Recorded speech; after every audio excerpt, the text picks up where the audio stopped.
रोहन एक multinational company में काम करता था और उसके साथ एक लड़की थी जो करीब 2 साल से उसकी गर्लफ्रेंड थी। वो दोनों एक दूसरे से काफी खुश थे।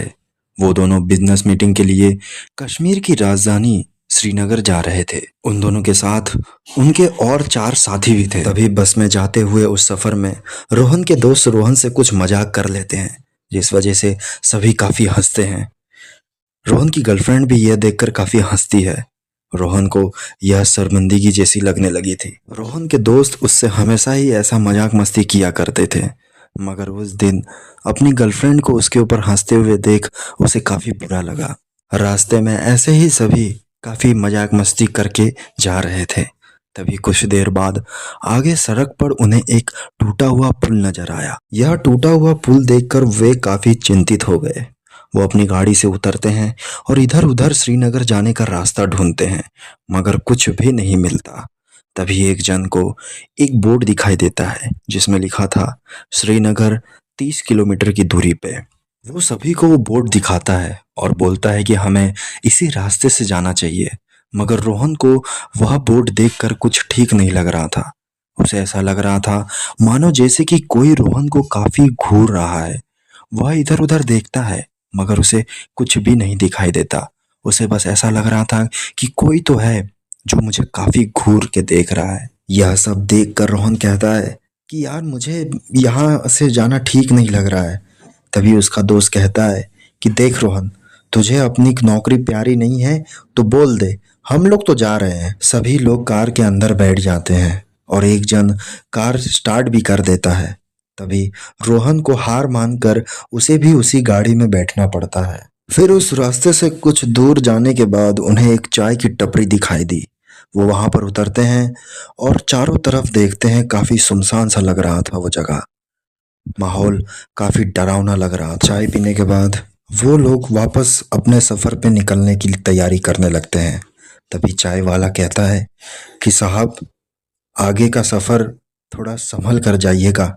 आगे कुछ खतरनाक चीजें हैं जिससे आपको सावधानी बरतनी चाहिए। तभी वो लोग कहते हैं कि कैसे सावधानी बरतनी चाहिए।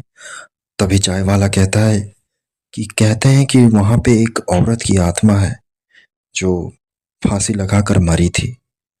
वो फांसी लगाने का कारण पूछते हैं और चाय वाला कहता है कि वो कारण मैं मैं नहीं बता सकता। ज्यादा जिद करने पर चाय वाला सच्चाई कह ही देता है। वह कहता है कि उस औरत का एक पति था। वो किसी और के साथ नाजायज संबंध बना रहा था। इस बात का उस औरत को पता चलते ही उसने पेड़ पर रस्सी बांधकर खुद को खुदकुशी कर लिया। यह गंभीर बात सुनकर भी उस ग्रुप में दो लोग हंसने लगते हैं और इस बात का मजाक बनाने लगते हैं। फिर वो लोग वहां से निकल जाते हैं। धीरे धीरे उस सफर में बढ़ते ही रास्ता काफी घना और डरावना सा हो गया था। कुछ देर की रफ्तार लेने के बाद कुछ समय के लिए गाड़ी बंद सी हो गई। सभी लोग नीचे उतरते हैं और इधर उधर देखने लगते हैं। किसी को कुछ भी समझ में नहीं आ रहा था कि क्या करे उस अवस्था में। तभी एक व्यक्ति कहता है कि अरे यार, गाड़ी तो काफी गर्म हो चुकी है, अब इसे ठंडा करना पड़ेगा। ठंडा करने के लिए पानी की सख्त जरूरत है। अरे एक काम कर चंदन, तू जा और पानी लेकर आ। चंदन कहता है, अरे मैं कहाँ से पानी लेकर आऊं, इस घने जंगल में अभी इस रात को पानी कहाँ से मिलेगा। तभी वो कहता है कि अरे यार, पानी तो लाना पड़ेगा। एक काम कर चंदन, तू और रोहन तुम दोनों साथ में जाओ और कहीं से भी पानी लेकर आओ। यह सुनकर चंदर और रोहन पानी की तलाश में जंगल में निकल जाते हैं। वह धीरे धीरे उस घने जंगल में अंधे की तरफ जा रहे होते हैं। उन्हें कुछ भी दिखाई नहीं देता, बस अंदर ही अंदर घुसे चले जा रहे होते हैं। माहौल काफी डरावना सा हो गया था। दोनों को थोड़ा डर भी लगने लगा था। तभी अचानक रास्ते के बीचों बीच में वही काली चुड़ैल सामने आकर खड़ी हो जाती है। यह देखकर दोनों के पैरों से तले जमीन खिसक जाती है। चंदन तो डर के मारे वहां से भाग निकलता है। रोहन खुद को संभाल नहीं पाता और उसके पैर लड़खड़ाकर वो वहीं पर बेहोश हो जाता है।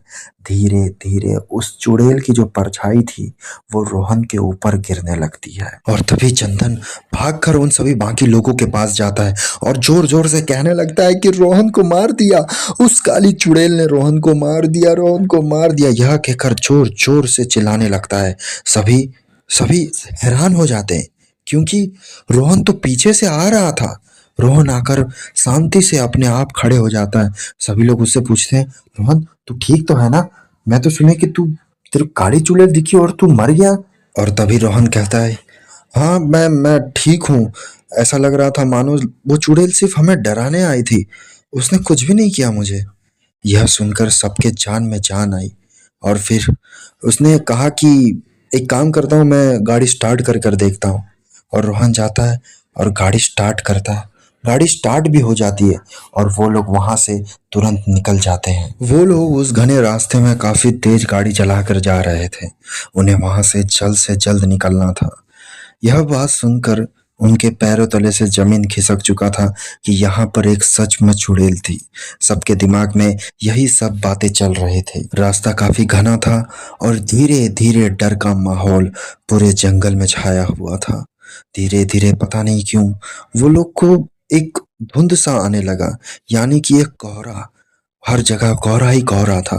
वहां पर कुछ भी दिखाई नहीं दे रहा था। जो गाड़ी चला रहा था उसे भी काफी परेशानी हो रही थी। तभी रोहन की गर्लफ्रेंड कहती है कि अरे यहाँ पर एक चुड़ैल है जो लटकी हुई है। रोहन देखता है और कहता है कि अरे अरे ये तो वही चुड़ैल है जो मुझे वहां पर दिखी थी। यह सब देखकर सब काफी डर जाते हैं और रोहन कहता है कि अरे जल्द से जल्द यहाँ से निकालो गाड़ी, जल्द से जल्द निकालो। वो वहां से काफी रफ्तार में जाते हैं और कुछ दूर जाने के बाद वो कोहरा धीरे धीरे गायब हो जाता है और उन्हें एक घर दिखाई देता है। वो उस घर में रुकना चाहते थे और आराम करना चाहते थे। वो उस घर के अंदर जाते हैं। घर काफी सुंदर और सजावट से भरा हुआ था। सभी लोग अपना अपना कमरा ले लेते हैं और सोने चले जाते हैं। तभी रोहन अपनी गर्लफ्रेंड को इधर उधर ढूंढने लगता है क्योंकि वो उसे मिल नहीं रही थी। और दूसरी ओर रोहन की गर्लफ्रेंड संजय के साथ थी। संजय के साथ इसलिए थी क्योंकि रोहन की गर्लफ्रेंड संजय के साथ भी प्यार करती थी और रोहन को चीट कर रही थी। तभी संजय की गर्लफ्रेंड कहती है, अच्छा हुआ जी, अभी हमें थोड़ा सा टाइम मिल गया, नहीं तो यार रोहन रहता था साथ में तो टाइम ही नहीं मिलता। हाँ हाँ तुमने भी सही कहा, रुको मैं 1 मिनट आता हूँ बाथरूम से, हाँ ठीक है। तभी संजय बाथरूम चले जाता है और संजय जैसे ही बाथरूम जाता है तो अचानक पूरा कमरा सजावट से छोड़कर एक खंडर सा बन गया। दीवार पर मकड़ी के जाले थे, दीवार पूरी सड़ी हुई थी, बिस्तर फटे हुए थे, सब कुछ एकदम डरावना सा लग रहा था। तभी रोहन की गर्लफ्रेंड चिल्लाते हुए बाहर जाती है। वह जैसे ही बाहर जाते हैं बाकी सब भी वहां पर आ जाते हैं और कहने लगते हैं कि यार ये घर इतना डरावना कैसे हो गया। और तभी वहां पर वापस वही चुड़ैल आ जाती है और उसे देखकर सबके मन में डर का दहशत फैल जाता है और वह चुड़ैल 3 दोस्तों को मार देती है बेरहमी से वहीं पर। यह सब देखकर रोहन, संजय और रोहन की गर्लफ्रेंड तीनों बाहर भागने लगते हैं।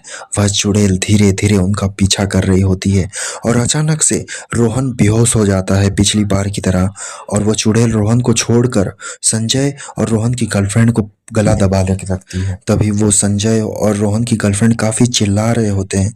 उस आवाज से रोहन को वापस होश आ जाता है और देखता है कि चुड़ैल के हाथ थे वो दोनों चढ़ चुके हैं और अभी कभी भी मर सकते हैं। तभी रोहन उन्हें बचाने के लिए भीख मांगता है। वह कहता है कि मुझे मार दो लेकिन मुझे गर्लफ्रेंड और मेरे दोस्त को छोड़ दो। तभी चुड़ैल कहती है कि तुम्हें पता है कि मैं इन्हें क्यों मार रही हूँ? क्योंकि वे तुम्हें धोखा दे रहे थे और मुझे धोखा देने वाले से सख्त नफरत है। और मैंने बाकी 3 लोगों को भी इसीलिए मारा क्योंकि वे भी जानते थे कि तुम्हारे साथ धोखा हो रहा है, लेकिन वो सब चुपचाप रहे। और फिर रोहन के मना करने के बावजूद भी वह चुड़ैल उन दोनों को बेरहमी से मार देती है। तभी रोहन को उस चाय वाली की एक बात याद आती है कि उस चुड़ैल के गले में एक मंगलसूत्र है। अगर वो मंगलसूत्र हम उसके गले से निकाल लें तो वह चुड़ैल की आत्मा मुक्त हो जाएगी और वह आजाद हो जाएगी और फिर कभी वापस नहीं आएगी। तभी रोहन धीरे धीरे उस चुड़ैल के पास जाता है और कहता है कि देखो, मैं तुम्हारा दर्द समझ सकता हूँ। और यह कहकर अपने बातों में फुसला कर उसकी नजर उस मंगलसूत्र पर जाती है और तुरंत वह उस मंगलसूत्र को खींच लेता है। और तभी उसी समय वह चुड़ैल का जो आत्मा था वह ऊपर हवा में चले जाता है और धीरे धीरे गायब हो जाता है। और इसी तरह रोहन ने उस चुड़ैल को मुक्त कर दिया।